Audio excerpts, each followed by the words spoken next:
जय हिंद. नमस्ते विद्यार्थी आणि प्राध्यापक मित्रांनो. Mister Akshay Bale SPPU exam update या यूट्यूब चॅनलमध्ये आपणा सर्वजणांचं स्वागत आहे.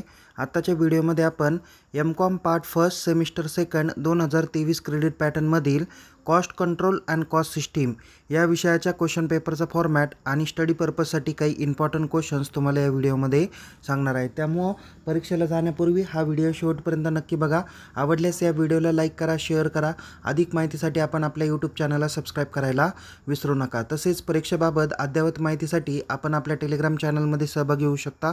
लिंक डिस्क्रिप्शन बॉक्समध्ये देण्यात आलेली आहे. तसेच विद्यार्थी मित्रांनो, येणाऱ्या अकॅडमिक इयरमध्ये MCOM part first semester second झाल्यानंतर तुम्ही ज्यावेळेस MCOM पार्ट सेकंड सेमिस्टर 3 आणि 4 साठी जाणार आहात तर त्याचा सिलेबस आणि त्याबाबतची अद्ययावत माहिती आपण आपल्या यूट्यूब चॅनलला तसेच टेलिग्राम चॅनलमध्ये देणार आहोत. त्यामुळं आपण टेलिग्राम चॅनलमध्ये सहभागी व्हा. लिंक डिस्क्रिप्शन बॉक्समध्ये देण्यात आलेली आहे. तसेच MCOM पार्ट फर्स्ट सेमिस्टर फर्स्टमधील सर्व विषयांच्या क्वेश्चन पेपरचा फॉर्मॅट तसेच MCOM पार्ट फर्स्ट सेमिस्टर सेकंडमधील बाकी विषयाच्या क्वेश्चन पेपरचा फॉर्मॅट आपण आपल्या या व्हिडिओमध्ये तसेच आपल्या यूट्यूब चॅनलमध्ये आपल्याला बघायला भेटेल आणि टेलिग्राम चॅनलमध्ये देखील बघायला भेटणार आहे. त्यामुळे विद्यार्थी मित्रांनो, अद्याप जर का आपण आपल्या यूट्यूब चॅनलला सबस्क्राईब केलं नसेल तर त्वरित सबस्क्राईब करा आणि अधिक माहितीसाठी टेलिग्राम चॅनलमध्ये सहभागी व्हा आणि त्यामध्ये दिलेले सर्व मेसेज काळजीपूर्वक आपण बघत चला. तर मग सुरुवात करूया आपण कॉस्ट कंट्रोल आणि कॉस्ट सिस्टीम या विषयाच्या क्वेश्चन पेपरचा फॉर्मॅट कसा असणार आहे ते. विद्यार्थी मित्रांनो, तुम्हाला MCOM part first semester second 2023 credit पॅटर्नमध्ये कॉस्ट कंट्रोल आणि कॉस्ट सिस्टीम हा विषय तुम्हाला 70 मार्कासाठी असणार आहे. यासाठी तुम्हाला पासिंगला किमान 28 मार्क पडणं अपेक्षित आहे. या पेपर लिहिण्यासाठी तुम्हाला 3 तासाचा टाईम ड्युरेशन आहे आणि पेपर हा पूर्णपणे इंग्लिशमध्येच असणार आहे. यामध्ये मराठी मीडियम तुम्हाला अवेलेबल नाही. काही परीक्षेच्या संदर्भात महत्त्वाचे इन्स्ट्रक्शन तुम्हाला दिलेले आहे. टोटल परीक्षेत तुम्हाला 6 प्रश्न विचारले जाणार आहे. त्यातील क्वेश्चन नंबर 1 आणि क्वेश्चन नंबर 6 हा तुम्हाला कंपल्सरी सॉल्व करायचा आहे. तर रिमेनिंग जे काही क्वेश्चन्स आहे म्हणजेच क्वेश्चन सेकंड, थर्ड, फोर्थ आणि फिफ्थ अशा 4 प्रश्नांपैकी कोणतेही 3 प्रश्न तुम्हाला सॉल्व करायचे आहे. आणि राईट साईडला तुम्हाला जे काही फिगर्स दिसत आहे ते तुमचे फुल मार्क इंडिकेट करणारे आहेत. या पद्धतीच्या महत्त्वाचे इन्स्ट्रक्शन तुम्हाला पेपरमध्ये दिले जातील. सो क्वेश्चन पेपरच्या फॉर्मॅटकडे नजर टाकूया की क्वेश्चन नंबर 1 हा तुम्हाला MCQ असणार आहे 6 मार्कासाठीचा. त्यानंतर क्वेश्चन नंबर सेकंड तुम्हाला ब्रॉड क्वेश्चन्स असणार आहे लास्ट टॉपिकवरती 18 मार्क्ससाठी. यामध्ये मी तुम्हाला थोड्या वेळात ब्रॉड क्वेश्चन्स आणि शॉर्ट नोट्सला कोणकोणते प्रश्न अपेक्षित आहे ते देखील मी तुम्हाला सांगणार आहेतच. त्याच्यामुळं शेवटपर्यंत हा व्हिडिओ काळजीपूर्वक ऐका आणि समजून घ्या. त्यानंतर क्वेश्चन नंबर 3 जो काही विचारला जाणार आहे म्हणजे 2 नंबरचा बघा, जो काही लास्ट चॅप्टर आहे तुम्हाला त्या लास्ट चॅप्टरवरती ब्रॉड क्वेश्चन 18 मार्कासाठी तुम्हाला विचारला जाणार आहे. क्वेश्चन नंबर 3 मध्ये तुम्हाला प्रॅक्टिकल प्रॉब्लेम विचारला जाईल. तो म्हणजे वेस्टेज, स्पॉइलेज, स्क्रॅप एक्सेट्रा यावरती 18 मार्कासाठीचा हा प्रॉब्लेम असणार आहे. त्यानंतर क्वेश्चन नंबर 4 जो काही असणार आहे ते प्रोडक्टिव्हिटी या टॉपिकवरती प्रॅक्टिकल प्रॉब्लेम असणार आहे, ज्यासाठी तुम्हाला 18 मार्क्स आहे. म्हणजे प्रॅक्टिकल प्रॉब्लेम ऑन प्रोडक्टिव्हिटी यासाठी 18 मार्क्स दिलेले आहे. तसेच क्वेश्चन नंबर 5 हा तुम्हाला problem on marginal differential costing याबाबत 18 मार्कासाठी डायरेक्ट हा 5 नंबरचा प्रश्न देखील असणार आहे. आणि क्वेश्चन नंबर 6 जो काही असणार आहे तो तुमचा शॉर्ट नोट्सचा असणार आहे, ज्यामध्ये प्रत्येक चॅप्टरवरती एक शॉर्ट नोट्स दिली जाईल. अशा 4 शॉर्ट नोट्स दिल्या जातील. त्यापैकी कोणत्याही 2 शॉर्ट नोट्सची उत्तरं लिहायची. त्यासाठी तुम्हाला किती मार्क्स आहे? 10 मार्क्स आहे. आता जर का आपण मार्कांचं बायफर्गेशन केलं तर बघा कशा पद्धतीने तुम्हाला मार्क्स हे बघायला भेटतील.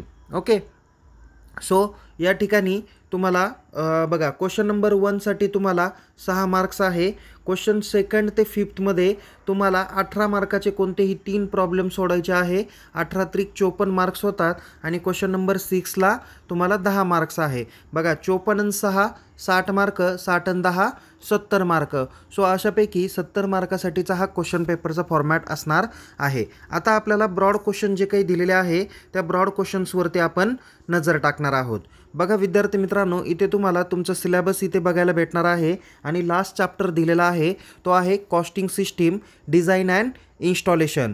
सो या बाबतीत तुम्हाला ब्रॉड क्वेश्चन हा विचारला जाणार आहे. शक्यतो तरी तुम्हाला 4.2 आणि 4.3 यावर आधारित ब्रॉड क्वेश्चन विचारण्याची शक्यता आहे. म्हणजे explain the factors to be consider in costing system design and इम्प्लिमेंटेशनवरती येऊ शकतो किंवा importance of costing system in organization असे देखील तुम्हाला प्रॅक्टिकल प्रॉब्लेम विचारण्याची शक्यता आहे. किंवा impact of technology development on designing costing system and installation या बाबतीत पण ब्रॉड क्वेश्चन विचारण्याची शक्यता आहे. शॉर्ट नोट्सला तुम्हाला प्रश्न विचारला जाऊ शकतो. Role of costing system in decision making and performance evaluation. त्यानंतर 3 नंबर चॅप्टरवरती तुम्हाला कॉस्ट व्हॅल्यूम प्रॉफिट ॲनालिसिस आहे, मार्जिन ऑफ सेफ्टी आहे, ब्रेक इव्हन ॲनालिसिस आहे. नंतर आणखीन याच्यामध्ये मार्जिनल कॉस्टिंगवरती सुद्धा सेपरेट तुम्हाला शॉर्ट नोट्स विचारण्याची शक्यता आहे. त्यानंतर 2 नंबर चॅप्टरवरती तुम्हाला कॉस्ट रिडक्शन अँड प्रोडक्टिव्हिटी दिलेला आहे. मुळामध्ये तुम्हाला प्रोडक्टिव्हिटीवर प्रॅक्टिकल प्रॉब्लेम आहे. शॉर्ट नोट्सला तुम्हाला महत्त्वाचे प्रश्न आहे ते म्हणजे बिझनेस प्रोसेस रिइंजिनिअरिंग, त्यानंतर कॉस्ट इफिशियन्सी ॲनालिसिस, नंतर क्वालिटी सर्कल आहे.